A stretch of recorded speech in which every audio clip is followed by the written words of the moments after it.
आपण पाहत आहात महाराष्ट्र फास्ट डिजिटल न्यूज। संविधानापेक्षा कोणी मोठा नाही। आम्ही प्रत्येक बातमीवर लक्ष ठेवतो। सर्व बातम्या आपल्यापर्यंत पोहोचवण्यासाठी आपल्या हक्काचं चॅनल आजच आमच्या YouTube चॅनलला लाईक करा आणि सबस्क्राइब करा। YouTube चॅनलच्या बातम्या मिळवण्यासाठी बेल आयकॉनला क्लिक करा। त्यामध्ये वेळ लागतात, परंतु तोपर्यंत त्यांना ऑब्झर्वेशन होमला पाठवण्यात यावी अशी आमची आग्रह होती। ते दोन्ही ॲप्लिकेशन आमचे त्या दिवशी डिसअलाउ झाले होते आणि म्हणून आम्ही त्याच दिवशी निर्णय झाली होती की या केसमध्ये आम्ही हायर कोर्टला अपील करू। त्याच काळात आम्ही वडिलांवर आणि पब्सचे लोकांवर जुवेनाइल जस्टिस ॲक्ट अंतर्गत गुन्हा होत असल्यामुळे त्याच्यावर गुन्हा दाखल करण्यात आली होती। 304 चे केसमध्ये आम्ही अपील केले होते। त्या अपीलमध्ये आम्हाला परत जुवेनाइल जस्टिस बोर्डकडे आपण जावी, जेणेकरून आम्ही परत जुवेनाइल जस्टिस बोर्डकडे गेले आणि जुवेनाइल जस्टिस बोर्डने आमची ॲप्लिकेशन अलाउ करून त्यांना ऑब्झर्वेशन होमला 14 दिवसासाठी 5 जूनपर्यंत पाठवलेली आहे। आणि ॲडल्ट म्हणूनचे जे ट्रायल व्हावी, ट्रायलचे स्टेजवर ॲडल्ट म्हणून ट्रायल व्हावी याच्यासाठी ते प्रोसिजर इनिशिएट करण्याची कारवाई जुवेनाइल जस्टिस बोर्डकडून झालेली आहे। ते प्रकरण जुवेनाइल जस्टिस बोर्डकडे चालू आहे। त्याच काळात जे जुवेनाइल जस्टिस ॲक्ट अंतर्गत गुन्हा दाखल करण्यात आला होता त्यामध्ये सर्व आरोपी इन्क्लुडिंग जे फादर आहे जुवेनाइल अक्यूजचे त्यांना सगळ्यांना अटक करण्यात आली होती। त्यांना काही आरोपीला 4 दिवस, काही आरोपीला 3 दिवस PCR भेटली होती। आज त्याचे PCR संपत आहे। आम्ही दोन्ही केस अत्यंत बारकाईने, अत्यंत संवेदनशीलताने तपासत आहे आणि एक चांगली केस, स्ट्रॉंग केस, जे आरोपी विरुद्ध जे गाडीचे ॲक्सिडेंट जे 304 कल्पेबल होमिसाइड अमाउंटिंग टू मर्डरची केस आहे त्यामध्ये वॉटरटाईट केस तयार करण्याची दृष्टिकोनातून त्याचे विषयी आवश्यक एव्हिडन्स आणि ते एव्हिडन्स टेक्निकल एव्हिडन्स आणि त्या प्रकरणात कोणी एव्हिडन्स नाश करायची प्रयत्न केला का, हे सर्व गोष्टीवर ते ACP दर्जाचे अधिकारी त्या प्रकरणाची तपास करत आहे। जे जुवेनाइल जस्टिस ॲक्टची जे गुन्हा दाखल झालेली आहे त्याच्याबद्दल एक वॉटरटाईट केस तयार करणे, ज्यामध्ये 75 आणि 77 चे जी काही इन्ग्रेडियंट आहे, लहान मुलाला दारू देणे किंवा एका पेरेंटनी ते गाडी जुवेनाइलला प्रोव्हाइड करणे, त्यांच्याकडून असे कृत्य घडतील अशा प्रकारचे त्यांच्याकडून दिरंगाई होणे, या सर्व गोष्टीवर क्राईम ब्रांच करून स्ट्रॉंग तपास सुरू आहे। या दोन्ही प्रकरणांची तपास करून लवकरात लवकर विक्टिमला जस्टिस मिळेल आणि आरोपीला सजा मिळेल याच्यासाठी आम्ही प्रयत्नशील आहे। यामध्ये स्पेशल काउन्सिल्स, दोन्ही केसमध्ये स्पेशल काउन्सिल्सची नियुक्ती विषयीची प्रक्रिया सुरू करण्यात आलेली आहे, जेणेकरून आमचे बाजू कोर्टात ठामपणे आणि स्ट्रॉंगली मांडण्यात येईल, त्यासाठी पण आमच्याकडून उपाययोजना सुरू आहे। मध्ये मध्ये पोलिसांनी किंवा काही लोकांकडून दिरंगाई झाली किंवा काही मॅनेज झाले या विषयावर तक्रार येत आहे। या विषयावर आम्ही स्पष्टपणे सांगू की नंबर 1, जे या अशा प्रकारचे घटनांमध्ये जे काही कायदेशीर मार्ग शक्य होता, जे सर्वात स्ट्रिंजेंट मार्ग जे शक्य होता, त्या मार्गावर पोलीस सुरुवातीपासून चालत आहे। सुरुवातीपासून म्हणजे यावेळी 304 IPCचे कलम लागला त्यापासून पोलीस पूर्णपणे सक्तीचे मार्गावर चालत आहे। म्हणून काही दबाव आला किंवा काही दिरंगाई झाली असे म्हणणे शक्य नाही, म्हणणे उचित नाही। परंतु जे सुरुवातीचे काळात 304 का स्थानिक पातळीवर लावण्यात नाही आला किंवा या सर्व गोष्टीबद्दल ऑलरेडी किंवा आरोपीला काही सुविधा पुरवण्यात आली, या विषयावर पूर्णपणे चौकशी सुरू आहे। चौकशीमध्ये आतापर्यंत काही सुविधा वगैरे पुरवण्याची बाबी चे तक्रारीमध्ये कोणत्याही प्रकारचे तथ्य दिसून आलेली नाही. काही प्रकरणात फिर्यादीकडून किंवा आय विटनेसला काही दुर्व्यवहार झाली अशा प्रकारची पण तक्रार प्रसार माध्यमाचे मार्फतीने काही प्रकरण समोर आला होता. त्या विषयावर पण चौकशी करण्यात येत आहे. जर कोणी आय विटनेसला काही अडचण झाली असल्याची बाबी निर्देशनास आली अशा पोलीस अधिकारी कर्मचारी विरुद्ध पण अत्यंत कडक कारवाई करण्यात येईल. जनताला आमचे आव्हान राहील, आम्ही ठामपणे सांगतो की पोलीस यामध्ये जे काही सक्ती ते सक्ती जे पॉसिबल आहे ते आम्ही पूर्णपणे करू आणि या केसला लॉजिकल कन्क्लुजन पर्यंत घेऊन जाऊ. एक मिनिट प्रश्न होत्या ब्लड रिपोर्ट आतापर्यंत या केसचे प्राप्त झालेली नाही. ब्लड रिपोर्ट बद्दल आपल्याला आम्ही स्पष्ट सांगू इच्छितो की सुरुवातीला ब्लड सॅम्पल घेण्यात आली होती आणि त्यांना फॉरेन्सिककडे पाठवण्यात आली होती. अशा काही गोष्टी ज्या नंतर काही जे त्या दिवशीचे काही माहिती समोर येत होती, आम्ही ड्यू डेलिजन्स घेण्याची दृष्टिकोनातून एक आणखी सॅम्पल घेण्यात आली होती आणि आमची फॉरेन्सिकला आग्रह आहे की जे फर्स्ट सॅम्पलचे जे डीएनए आहे ती जे सेकंड सॅम्पलचे डीएनए आहे ते सेम आहे की नाही, जेणेकरून ते ब्लड सॅम्पल आरोपी जुवेनाईलचेच आहे ही खात्री करण्याची दृष्टिकोनातून ही सर्व प्रकरण फॉरेन्सिककडे पाठवण्यात आलेले आहे. ते रिपोर्ट आता सध्या अप्राप्त आहे. पूर्ण हे प्रक्रिया डीएनए इत्यादी करण्यामध्ये जे वेळ लागत आहे ते आम्ही एक्सपेडाईट करण्याची प्रयत्नात आहोत. परंतु एक गोष्ट आपल्याला ही नक्कीच आपल्याला लक्षात आणणे गरजेचे आहे की जी आमची केस आहे हे 304A IPC drunk and driving आणि रॅश अँड नेग्लिजंट ऍक्टची नाही आहे. आमची केस हे 304A मध्ये एका व्यक्ती पूर्णपणे दारूचे नशेत कोणताही प्रकारची सेन्सेसमध्ये नसताना एका ऍक्सिडेंट घडला तर ते 304A IPC होतो, ज्यांच्यावर 3 वर्षाची सजा आणि ते बेलेबल ऑफेन्स असतो.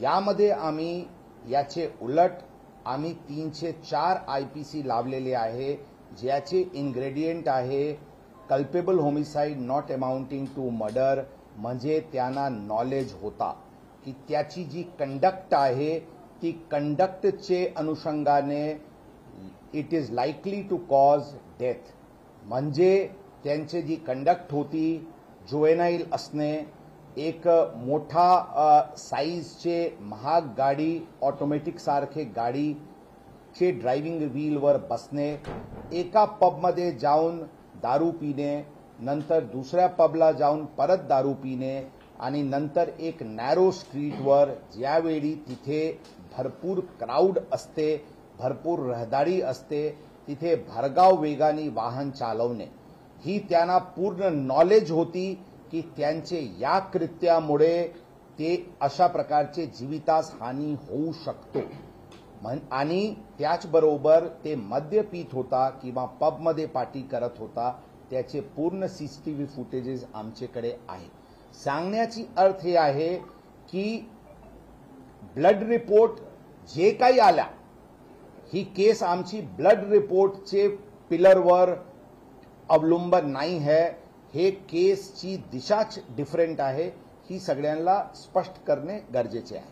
एक गोष्टी आपण लक्षात ठेवा की जर आपण फर्स्ट डेचे जे आरोपीकडूनचे दलील आणि नेक्स्ट परत हिअरिंगचे वेळी पण जे दलील जर आपण ऐकले तर त्यांचे म्हणणं आहे की हे आरोपी एडिक्ट आहे, ते पूर्णपणे दारूचे यामध्ये आहे. आमचे म्हणणं आहे की ही पूर्णपणे इन सेन्सेस यांचे करून ही कंडक्ट झालेली आहे, जे culpable homicide not amounting to murder आहे, ज्यामध्ये 10 वर्षाची शिक्षा आणि नॉन बेलेबल स्वरूपाचे केस आहे. सर, या सगळ्या 304च्या कलमाला ब्लड रिपोर्टमुळे जर तो पॉझिटिव्ह आला तर काही धोका पोहोचू शकतो का तुमच्या केसला? याचं कारण 304A मध्ये गंभीर ब्लड रिपोर्ट पुरावा म्हणून वापरतात. 304 मध्ये तुम्हाला हे प्रूव्ह करणं अवघड होईल का जर ते दारू पिलेले असतील तर ते शुद्धीमध्ये नसल्याचा रिपोर्ट त्यांना फायदेशीर ठरू शकतो कल्पेबल होमिसाइड सेटासाइड करायला. त्याबद्दल सध्या पूर्णपणे टिप्पणी करणे शक्य नाही है, योग्य नाही है. परंतु मी सांगतो की आमची केस आहे की ते फुली इन सेन्सेस होता आणि ते इतके ड्रंक की त्यांना काही कळतच नव्हता अशी ही प्रकरण नव्हती. यामध्ये जे कंडक्ट त्यावेळीचे झाला आणि नंतरची जी त्यांची कंडक्ट झाली याच्यावर ते फुली इन सेन्सेस होता आणि त्यांना पूर्णपणे नॉलेज होती की त्यांच्या कंडक्टमुळे ऍक्सिडेंट, त्यांचे कृत्यामुळे हे गुन्हा 304 घडू शकतो. एक प्रश्न आहे. तुम्ही म्हटलं की 2 ब्लड सॅम्पल घेतले 2 वेगवेगळ्या वेळी. पहिला ब्लड सॅम्पल त्याचाच घेतलाय की नाही घेतलाय याच्यावर शंका होती का? फर्स्ट ब्लड सॅम्पल झाली होती. फर्स्ट ब्लड सॅम्पलमध्ये अल्कोहोलचे कंटेंट वगैरेबद्दल विचारणा करण्यात आली होती. अशा प्रकारचे प्रकरणामध्ये पूर्ण कॉशनचे दृष्टिकोनातून एक आणखी ब्लड सॅम्पल घेणे गरजेचे आहे अशा आम्हाला वाटला, जेणेकरून पुढचे काळात जरी काही शंका असतील की ते ब्लड सॅम्पल्स मॅनिप्युलेट करण्यात आलेली आहे तर त्याबद्दल आम्हाला नक्की निर्णयावर पोहोचता येईल. म्हणून as a matter of abundant precaution he sample घेण्यात आली. 2 एफआयआर काढण्यात आल्या या प्रकरणामध्ये पार्टी झाली असा सातत्याने आरोप केला जातोय. त्याची सीसीटीव्ही फुटेज अजून का तुम्ही साईड करत नाही? नेमकं पिझ्झा पार्टी झाली की नाही झाली हे अजून तुम्ही सांगत नाही. यात झाली नसेल तर पोलीस ठाण्यात सीसीटीव्ही फुटेज आहे. आम्ही स्पष्टपणे सांगितले, आम्ही या गोष्टीवर स्पष्टपणे आता सांगितलेले आहे की अशा कोणताही आरोपमध्ये आतापर्यंतची चौकशीत काही गोष्टी आढळून आलेली नाही. परंतु ही गोष्टी आम्ही सांगितलेली आहे की सुरुवातीला काही घटनाक्रम जे व्हायला पाहिजे होता ती झालेली नाही रात्रीचे काळात, त्याबद्दल ऑलरेडी निष्कर्षवर पोहोचले. येरवडा पोलिसांच्या भूमिकेविषयी प्रश्नचिन्ह निर्माण केले जात आहे सर. तर येरवडा पोलीस स्टेशनमध्ये सीसीटीव्ही आपण जाहीर का करत नाही की त्या दिवशी त्या कालावधीत नेमकं काय काय झालं ते समोर येईल? बरोबर आहे, मी सांगितले की जे पिझ्झा पार्टी वगैरे बद्दलची या प्रकरणात कोणताही तथ्य दिसून आलेली नाही, परंतु काही गोष्टी आहेत ज्याच्यावर कारवाई करण्यात येईल.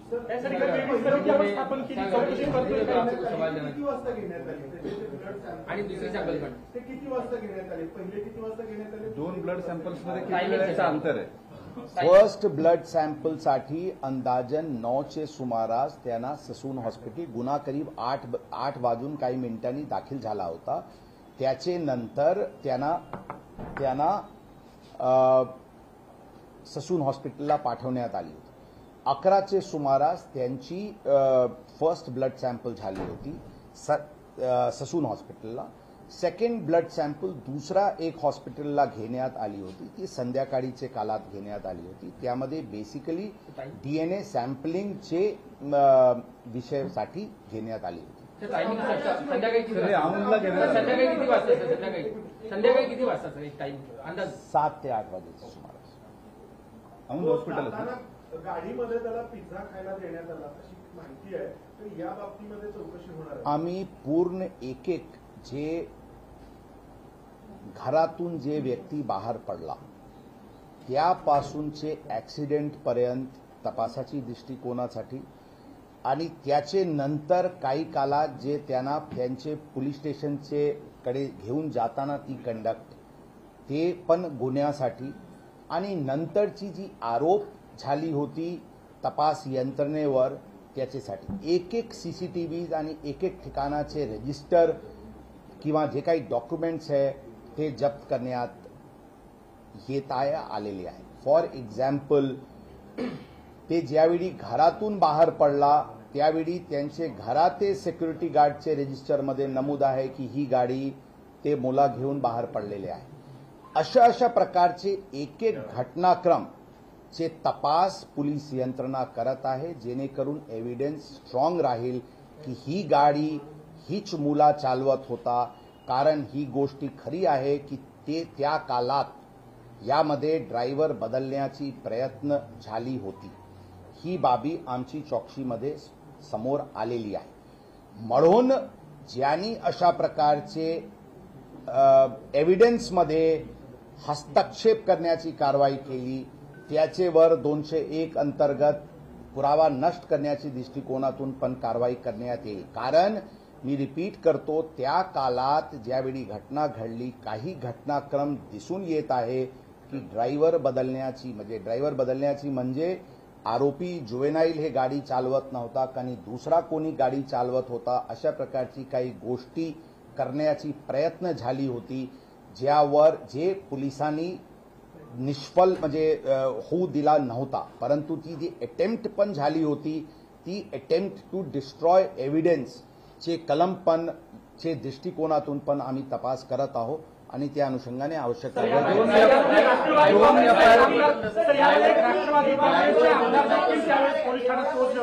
राष्ट्रवादी काँग्रेसचे आमदार देखील यावेळी पोलीस ठाण्यात पोहोचले होते. त्यांचा काय याच्यामध्ये रोल आहे का? त्यांनी दबाव टाकला का? काय झालं? स्टेटमेंटमध्ये ड्रायव्हर म्हणाला होता की गाडी मी चालवत होतो आणि त्याच्यावरती काही तुम्ही कारवाई करणार आहात आणि त्याचे मित्रही असंच म्हणलेत का की तो गाडी चालवत नव्हता? स्टेटमेंटमध्ये कॉन्फ्लिक्ट जी आहेत आपल्याला आम्ही आपल्याला देखा आम्ही आपल्याला अरे भाई पूछा है उसका जवाब देने देना.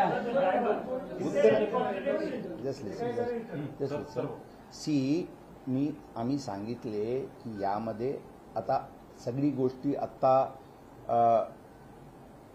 सांगणे उचित नाही होणार, परंतु मी आपल्याला सांगितलेले आहे, मी रिपीट करतो की त्या काळात काही घटनाक्रम जेनेवर ड्रायव्हर बदलण्याची प्रयत्न करण्यात आली होती, ही गोष्टी समोर आलेली आहे. म्हणून 201 IPC डिस्ट्रक्शन ऑफ एव्हिडन्स अंतर्गत पण कारवाई करण्यात येतील. म्हणजे सर्व दिशेंनी सर्व दृष्टींनी एक क्रोनॉलॉजिकल सिक्वेन्स ऑफ इव्हेंट म्हणून आम्ही सांगितले की जे अटेम्प्ट होत होता ही बाबी समोर आलेली आहे. जे आपण आणखी विचारले ते हो बरोबर आहे. ड्रायव्हरनी सुरुवातीला काही म्हटला होता, काही सुरुवातीला पोलीस स्टेशनला अशा प्रकारचे सांगितला होता की आम्ही गाडी चालवत होतो. ते कोणाचे दबावाखाली बोलला होता आणि का बोलला होता त्याबद्दल आपल्याला खुलासा योग्य वेळी करण्यात येते. आता एक वेळा मराठी कंप्लीट करू द्या, आरामात बोल. एक 1 second, I just finish question.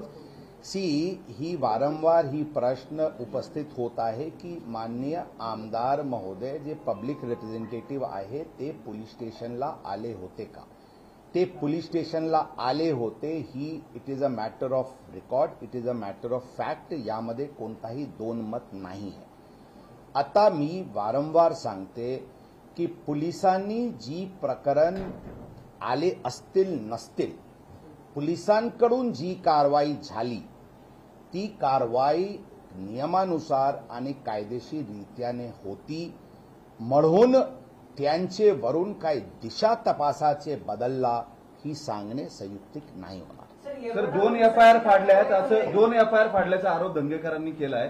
त्याचं नेमकं कारण काय? त्यात काही तथ्य आहे का किंवा मग? बरोबर आहे, यामध्ये 2 FIR दाखल करण्यात आलेली आहे. आता काही लोक 3 FIR पण काही प्रसार माध्यमातून सोशल मीडियावर दिसत होता. बघा, फर्स्ट FIR जे सकाळी 8चे सुमारास दाखल झाला होता ते 304 IPC चे दाखल झाला होता. ही आहे फर्स्ट FIR. आता त्या केसमध्ये 304 कलम 3 तासानंतर वाढवण्यात आला होता, ज्यांच्याकडून गंभीरता त्या केसची वाढली होती. ती अंदाजन 11 ते 12चे सुमारास त्यामध्ये 304 लावण्यात आला होता. अशा प्रकारचे काही संभ्रम आहे की ही 2 FIR आहे, ही एकच FIR आहे आणि ही सगळ्यांचे क्लॅरिफिकेशनसाठी ही त्याच दिवशी सकाळी लावण्यात आली होती. प्रेस आउटरेज किंवा मीडिया आउटरेज किंवा पब्लिक आउटरेजची नंतर लावण्यात आली होती ही गोष्टी नाही आहे. ती त्याच दिवशी सकाळी फोरनूनमध्येच जे कालात लावण्यात आली होती आणि त्याचे विस्तृत स्टेशन डायरी एंट्री आहे आणि त्याच्याबद्दल विस्तृत कोर्टाला त्या दिवशी दुपारी जे अर्ज करण्यात आला होता त्यामध्ये ती पण कलमची उल्लेख आहे. आता सेकंड FIR जे आपण म्हणते ती आहे जुवेनाईल जस्टिस ऍक्ट अंतर्गत ज्यामध्ये फादरची रोल आणि पब ओनर्सची रोल आहे, जे 75 आणि 77 जुव्हेनाईल जस्टिस ऍक्टमध्ये त्याचेवर ते जे प्रोव्हिजन्स आहेत त्याचे उल्लंघन असल्यामुळे ती कलम लावून एक वेगळी FIR दाखल करण्यात आलेली आहे. त्यामध्ये कोणताही गैर आहे किंवा अनुचित आहे हे नाही आहे. इनफॅक्ट अशा प्रकारचे कारवाई फादरवर आणि पब संचालकांवर प्रॉबेबली फर्स्ट टाइम किंवा फारशी कमी अशा ओकेजन असतील जिथे अशा प्रकारची कारवाई फादर ऑफ अ जुव्हेनाईल आणि पब संचालकांवर झालेली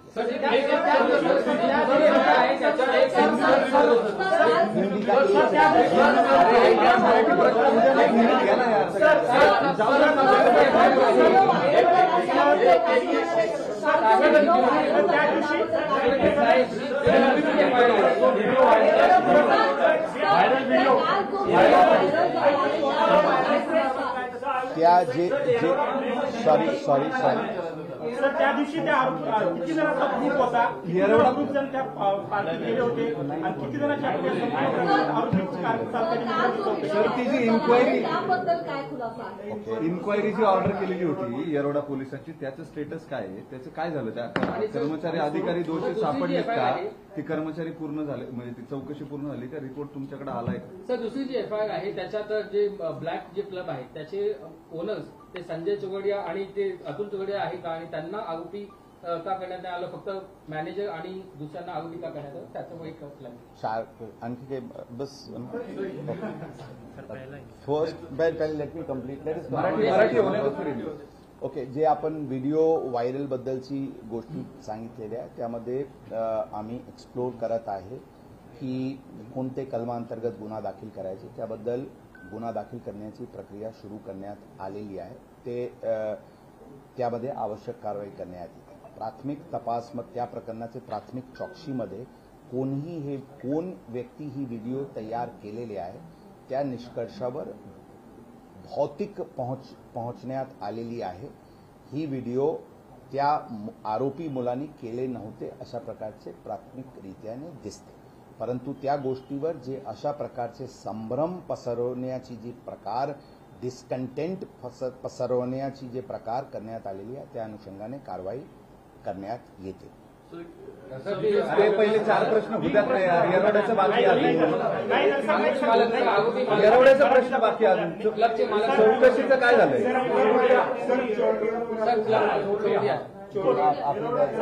प्रश्न होता त्या दिवशी अल्पवयीन आरोपी कार चालक आहे, किती जणांचा ग्रुप होता? त्या प्रकरणात त्या गाडीमध्ये टोटल 4 लोक होते अशा प्रकारचे तपासमध्ये दिसून येत आहे. एक गाडी चालवत होता, 2 आणखी मुले होते आणि एक ड्रायव्हर होता. अशा 4 व्यक्ती त्या गाडीमध्ये होते. पार्टी ज्यावेळी पबमध्ये झाली होती त्यामध्ये 7 ते 8 आणखी मुले आले होते अशा प्रकारचे दिसते, परंतु ते या प्रकरणात सध्या 304चे प्रकरणमध्ये ते विटनेसेस म्हणून आम्ही त्यांना आजचे डेटमध्ये गृहीत धरतो. ड्रायव्हर जे होता त्याचे स्टेटमेंट अत्यंत महत्वाचे आहे, त्याबद्दल आवश्यक ती कारवाई करण्यात येते. ते चौकशीचे मी सांगितले प्राथमिकरित्याने झालेली आहे. काही निष्काळजीपणा आणि काही दोष त्या येरवाडा पोलीस स्टेशनचे अधिकारीवर प्रथम दर्शनी दिसते, त्यावर योग्य कारवाई लवकरात लवकर करण्यात येते. आन्सर 4 फर्स्ट उसके बाद ते ब्लॅक हॉटेलचे जे FL3चे लायसन्स आहे ते ते 2 ब्रदर ते चोडिया ब्रदर्सचे नावानी आहे, परंतु ते ब्लॅक रेस्टॉरंट ते कोणाला चालवण्यासाठी दिले असल्याचे काही कागदपत्र प्राप्त झालेली आहे, परंतु त्या गोष्टीवर आता निर्णयावर पोहोचण्यात आलेली नाही. त्याचे रोल एक्झामिन करण्यात येत आहे.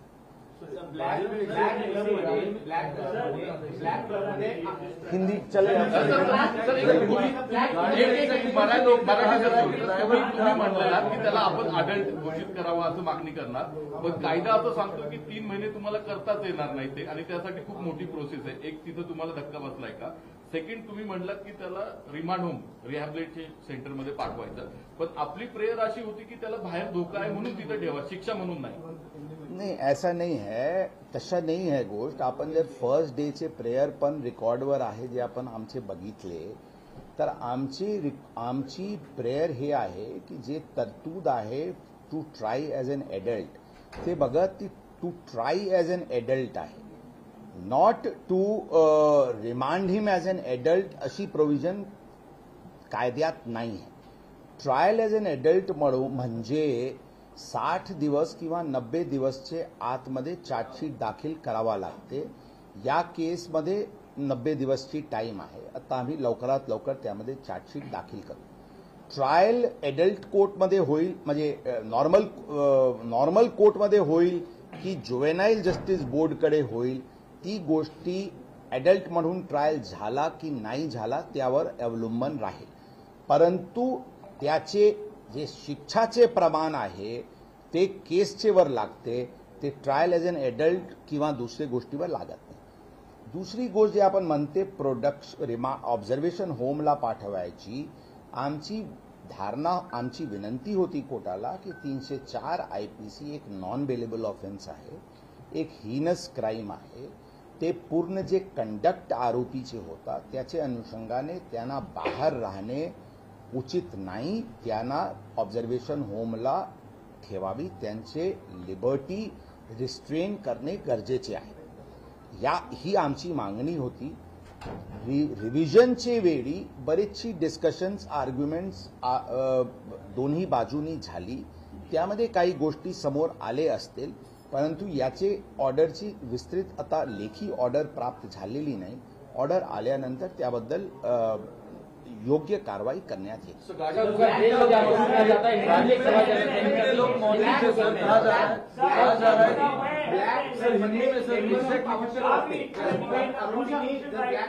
क्लबमध्ये पार्टी केली असेल तर कुणाची मेंबरशिप वापरलेली होती आणि ज्यांची मेंबरशिप वापरले त्यांना जर अल्पवयीन आरोपी आहे ते माहीत असेल तर त्यांच्यावर तुम्ही काय कारवाई करणार? ऑलरेडी त्या गोष्टीवर ज्यांचे कार्ड वापरलेली आहे त्यांना ऑलरेडी अटक करण्यात आलेली आहे. सर, आपका देश आपको सुन रहा है, देख रहा है. हिंदी में आपसे सवाल करना चाहेंगे कि आखिर ड्राइविंग सीट पर कौन था? अलग अलग वर्जन सामने आ रहे हैं. सर, ड्राइविंग सीट पे कौन था? अलग अलग वर्जन सामने आ गए हैं. क्या ड्राइवर बदलने की कोशिश की गई? हिंदी देखिए, इस केस में मैं यू आर आज स्पेसिफिक क्वेश्चन आस्क सर, यही सवाल कि ड्राइविंग सीट पर कौन था, इसको लेके अलग अलग वर्जन सामने आ गए हैं. आपकी जांच में क्या आया है और क्या ड्राइवर बदलने की कोशिश की गई? हमारे जांच में ये स्पष्ट आया है कि ये जो जुवेनाइल एक्यूज्ड है यही गाड़ी चला रहा था और इसके लिए क्रोनोलॉजिकली जो एविडेंस जरूरी थे वो एविडेंस इकट्ठा किए गए हैं.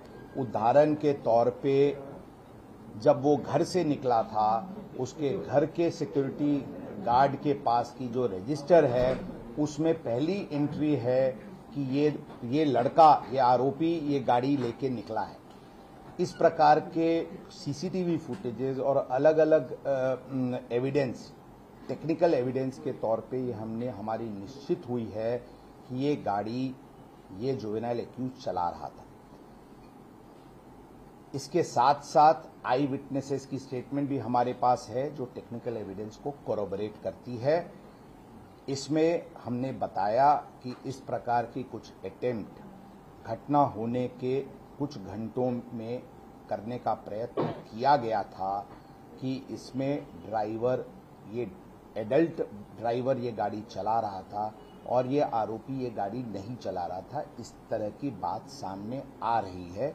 इसकी हम पूरी तरीके से तहकीकात करके जो भी इस प्रकार का प्रयत्न किया उसके विरुद्ध 201 IPC एविडेंस डिस्ट्रक्शन के तहत कार्रवाई की जाएगी.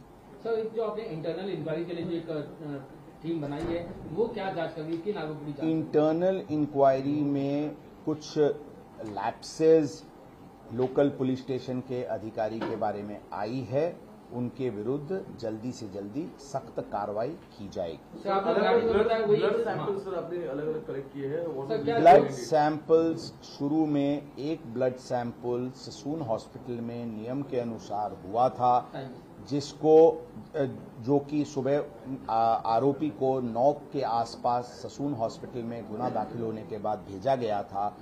वो गुना दाखिल होने के बाद ब्लड सैंपलिंग ली गई थी। इसमें चूंकि ये सेंसिटिव केस था, as a matter of abundant precaution blood sample बदली तो नहीं गई।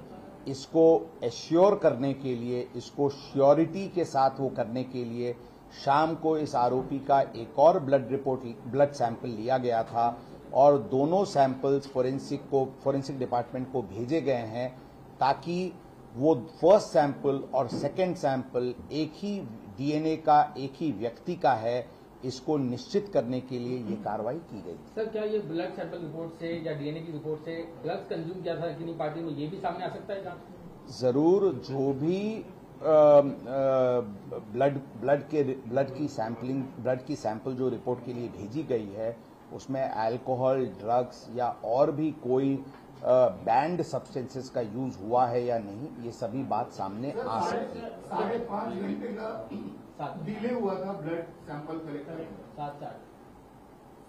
करीब 5.5 घंटे, 2:30 बजे का अगर इंसिडेंट है तो आपके बताने के मुताबिक 8 बजे सुबह ब्लड सैंपल पहला कलेक्ट किया है। 8 बजे के आसपास 8 बजे के आसपास इस प्रकरण में फर्स्ट जो 304 अ का एफआईआर था वो रजिस्टर किया गया था। उसके बाद उसको सैंपल के लिए, उसको ब्लड मेडिकल एग्जामिनेशन के लिए भेजा गया था और जो एग्जैक्टली जो सैंपल कलेक्ट की गई है वो 11 के आसपास कलेक्ट की गई है। उसमें जरूर ये एक लैप्स ऑफ टाइम है, लेकिन मैं ये बताना चाहूंगा कि इसमें ब्लड के रिपोर्ट के ऊपर हमारा ये 304 आईपीसी का केस टिका हुआ नहीं है।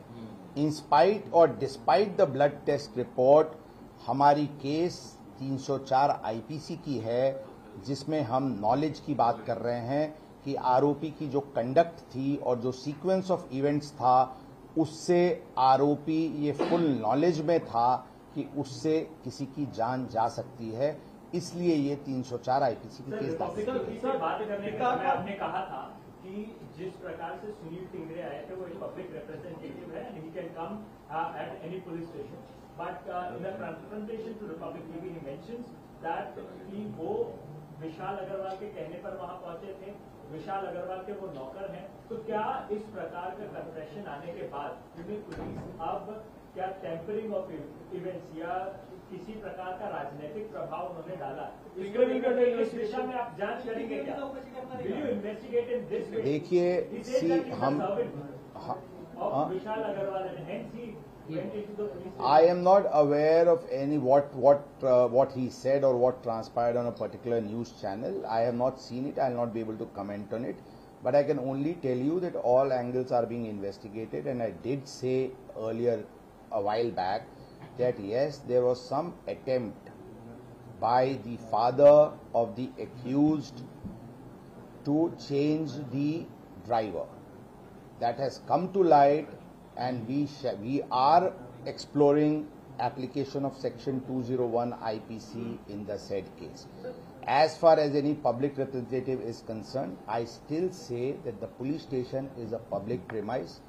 Anyone can come, no one can be stopped from entering the police station. However, we are very, very sure and we are very, very clear that no extraneous circumstances decides or affects the course of action which the police has to take.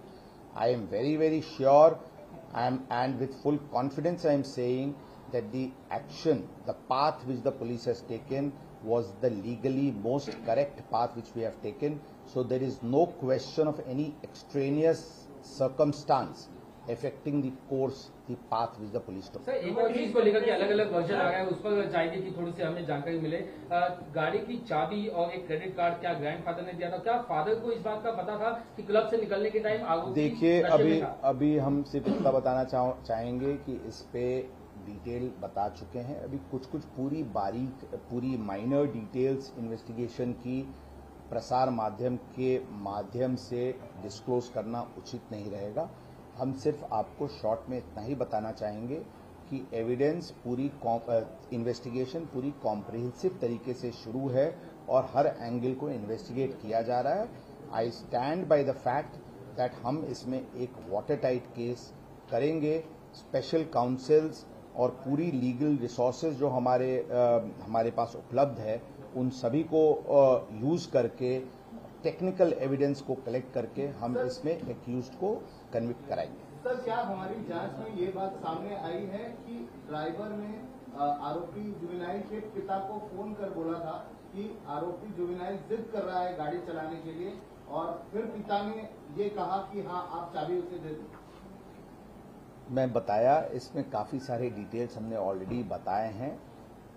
इससे ज्यादा details अभी investigation का disclose करना उचित नहीं रहेगा, but मैं यही बताना चाहूंगा इसमें किसी प्रकार का किसी को संभ्रम में रहने की जरूरत नहीं है। पुलिस पूरी प्रामाणिकता और पूरी प्रोफेशनलिज्म के साथ इस प्रकरण को हैंडल कर रही है और तपास कर रही है। सर, एक आरोपी को जब गिरफ्तारी आगे देगा कि जब आरोपी को गिरफ्तारी के बाद बेसिक मेडिकल चेकअप के लिए जब ले जाया जाता है तो क्या उसमें ये पाया गया कि वो शराब के नशे में था? जब आरोपी को बेसिक मेडिकल चेकअप के लिए ले जाया जाता है गिरफ्तारी के बाद तो क्या उस जांच में पता चला पाया कि वो शराब के नशे में था या नहीं था? मैंने ऑलरेडी इसके बारे में क्लियर बता चुका हूं। ब्लड रिपोर्ट आने के बाद पता चलेगा एग्जैक्टली कितना ट्रेस है नहीं है, बट एविडेंस हमारे पास सीसीटीवी फुटेजेस के माध्यम से बहुत क्लियर है कि वो किस हालत में था। हमने बताया सभी एंगल से हम इस मैटर को इन्वेस्टिगेट कर रहे हैं और हम पूरी तरीके से इसको एक स्ट्रॉन्ग केस बनाएंगे। कौन सी कंपनी के ऑफिस बेयरर्स को समन करेंगे? कंज्यूमर कोर्ट में मैंने जस्ट बताया उसके बारे में, मैंने जस्ट टिप्पणी किया उसके बारे में। सर, रवींद्र दंगेकर जे आमदार आहेत त्यांनी एक ट्विट केलेलं आहे, एक फोटो आहे त्याच्यामध्ये आपल्या मुढवा पोलीस स्टेशनचे काही पोलीस कर्मचारी एका वॉटर्स नावाच्या पबमध्ये पार्टी करताना किंवा काही एन्जॉयमेंट करताना दिसतात। याबद्दल मला मी बघितलेले नाही, कधीचे आहे काय आहे, जर काही अशी असतील तर नक्कीच कारवाई करू। आमची भूमिका स्पष्ट आहे, कोणताही इलिगॅलिटी आणि कोणताही न्यूसेन्स चालणार नाही यासाठी आम्ही पूर्णपणे वचनबद्ध आहे, कटिबद्ध आहे आणि प्रयत्नशील आहे। सगळ्या पुढचे काळात आपण याची गोष्टीवर आणखी कडक कारवाई बघणार आहे। सर, ब्लड सैंपल कलेक्ट करने में आपने अभी पॉइंट किया कि लैब हुआ था, क्या कोई thank you. I think I answered most of it. Thank you.